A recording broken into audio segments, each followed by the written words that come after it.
Hi everyone, welcome back to my channel. Today we are going to continue building the Messerschmitt Me-262. Now that the cockpit is finished, we are going to focus on a special component that adds a lot of details to the model, the jet engine. Here you can already have a look at a few shots of the finished engine before I guide you through the build process in a step-by-step tutorial. So let's get started. As always, we will begin with the groundwork and preparing the parts. As this part is a resin cast, there are a few things to bear in mind regarding its preparation and gluing. Unfortunately, the quick boost engine set was no longer available, so I had to fall back on the Aris kit, which I consider to be somewhat inferior. Basically a very nice kit, but one that requires a lot of reworking and sawing before assembly. When sawing, I recommend doing so in a container filled with water to trap the sawdust and prevent you from inhaling the resin dust. Once everything has been cut to size, you can join the parts together with super glue. The kit also includes a few copper wires which you can use to represent additional hoses and cables. Copper has excellent bending properties here, as it is a very soft metal and is easily malleable. This is where it gets a little bit tricky, though, as the mounting points aren't clearly defined and the instruction manual leaves plenty of room for interpretation. So I looked for inspiration online using reference images and replicated the correct position as best I could. To do this, secure one end of the wire with plenty of super glue and then carefully bend it into the desired position using tweezers. You need to proceed very carefully here so as not to snap the cables again. It is important to let the adhesive cure properly before you start bending. If you have applied a little too much adhesive, you can easily remove it using a case debonder or clean up any unsightly areas.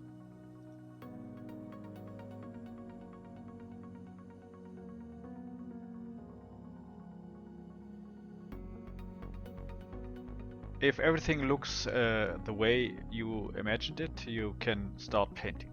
To do this, we will first apply a black primer to the entire engine to create a base for shadow effects. As part of the engine has already been painted black, this saves you one step. As masking with tape on the surface is likely to be tricky, I used AK masking compound to separate the individual segments from one another so I could paint them.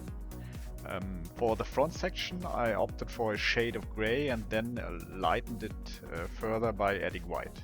When doing this, you should ensure that these highlights are applied only from above and in a very controlled manner. This way you can achieve great contrast using simple methods.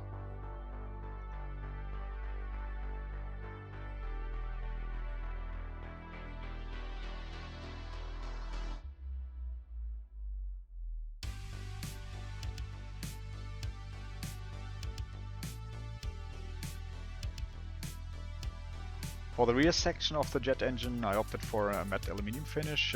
There are different shades and colors for jet engines of the Messerschmitt 262 at the internet, so I wanted to make it more interesting, so I decided to color the front section in gray tone and the rear section in metallic color. For the next steps, it is important to coat everything with a glossy clear varnish to make the weathering process much easier later on and to avoid unsightly residues from the weathering products. Once everything is thoroughly dry, you can start painting the parts. It is advisable to use reference images from the internet to get an idea of the color scheme. I therefore opted for metallic and black colors for hoses and boxes, and brown, yellow and white tones for cables. I used silver and red for cable clamps, and some metallic colors for the cable connectors or key areas. The black used for the cables and hoses also provides a good base, making them appear slightly more three-dimensional when painting with the brown and white shades.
This process takes a little time and patience. To prevent the paints from drying too quickly, you can either use a drying retarder or work with several very thin layers from the wet palette. You should always test the brush stroke on your hand before applying the first stroke to the model, so that you can achieve a fine line.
Once you are happy with the details, you can start the weathering process. To do this, I first applied heat marks to the metal casing using burnt iron.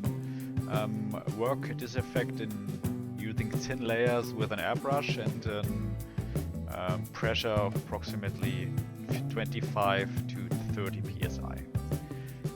Less is often more here, as the subsequent weathering steps will darken these areas further. Allow everything to dry thoroughly for at least 24 hours before continuing with the washing and the dirt and the grime. To make the black look a bit more contrasting, I painted this area with engine grime. Apply this straight from the bottle, dabbing it on lightly. To create even more grime and signs of wear on the engine cowling, I applied burnt umber oil paints to a few spots and then blended it with a dry brush. I did the same with the areas around the engine outlet to depict the heavy strain on the metal.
So I think the finished result is pretty impressive. That's all for today. See you next time and happy modeling.